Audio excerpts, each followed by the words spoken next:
Good morning, good afternoon, good evening. जब भी आप इस यूट्यूब चैनल को देख रहे हैं तो दोस्तों पेश हूँ मैं आपके लिए लेकर स्टडी हाउस का क्वेश्चन और पार्ट 3। पहला प्रश्न है, सर्दियों में मुंह से भाप क्यों निकलती है। प्रश्न दूसरा, कोहरा क्यों होता है। प्रश्न तीसरा, समुद्र का पानी खारा क्यों होता है। प्रश्न चौथा, एयर कंडीशनर से पानी क्यों निकलता है। प्रश्न पांचवा, लड़कियों के मूंछ और दाढ़ी क्यों नहीं आती है। तो चलिए शुरू करते हैं। सर्दियों में मुंह से भाप क्यों निकलती है। सांस लेने के दौरान हमारे शरीर में कार्बन डाइऑक्साइड और पानी बनता है। हमारे फेफड़े इस पानी का वाष्पीकरण करके मुंह या नाक के द्वारा शरीर से बाहर निकाल देते हैं।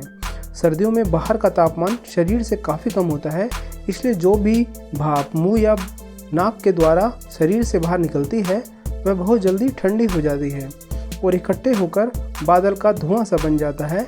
इसे ही हम मुंह से भाप का निकलना कहते हैं। जबकि गर्मियों में बाहर का तापमान अधिक होता है तो मुंह से निकली पानी की बूंदें इकट्ठी नहीं हो पाती, जिसके कारण गर्मियों में ऐसा कोई भाप हमें दिखाई भी नहीं देती है। प्रश्न दूसरा, कोहरा क्या होता है। कोहरा, जिसे अंग्रेजी में फॉग कहा जाता है, एक प्रकार का निम्न स्तरीय बादल होता है। जैसा कि आप जानते हैं कि पानी की छोटी छोटी बूंदें, जिन्हें हम जल वाष्प कहते हैं, हमारे वातावरण में हर वक्त रहती हैं।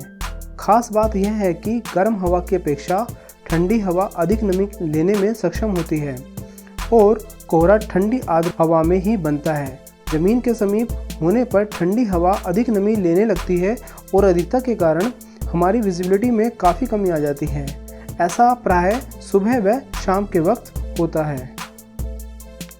प्रश्न तीसरा, समुद्र का पानी खारा क्यों होता है।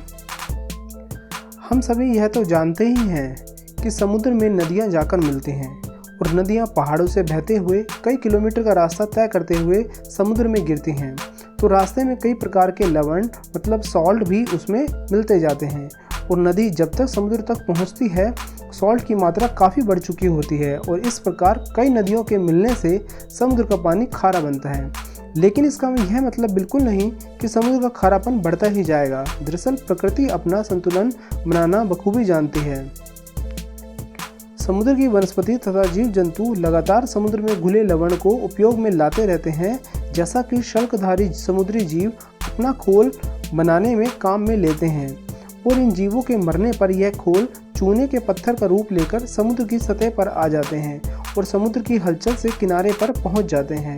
यह वही चूना होता है जिसका खनन किए जाने से घरों में उपयोग लाए जाने वाला चूना बनता है और बहुत सारा लवण यानी सोडियम क्लोराइड के रूप में नमक में बदलकर समुद्र के किनारे जमा हो जाता है, जिसको खाने में उपयोग में लाया जाता है। प्रश्न 4, एयर कंडीशनर से पानी क्यों निकलता है।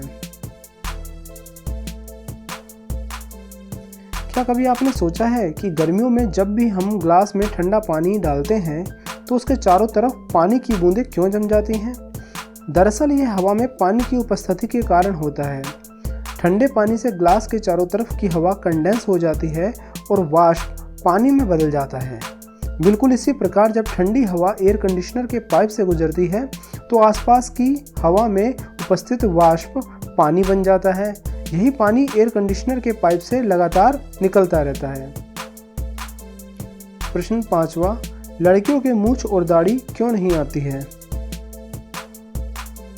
प्रकृति ने मानव को मुख्यतः 2 रूप में बांटा है, नर और मादा। ऐसा उनके शारीरिक संरचना के आधार पर किया गया है और यह शारीरिक संरचना हार्मोन्स के कारण ही हो जाती है। जैसा कि पुरुषों में दाढ़ी आना, आवाज़ का भारी होना आदि, इसके लिए टेस्टोस्टेरोन हार्मोन जिम्मेदार है। उसी प्रकार स्त्रियों में भी कुछ बदलाव आते हैं, जैसा कि आवाज़ पतली हो जाना, छाती का उभर जाना आदि, जिसके लिए एस्ट्रोजन हार्मोन जिम्मेदार होता है। क्योंकि स्त्रियों में टेस्टोस्टेरोन हार्मोन काफ़ी कम मात्रा में होता है, इसलिए मूंछ और दाढ़ी नहीं आती है।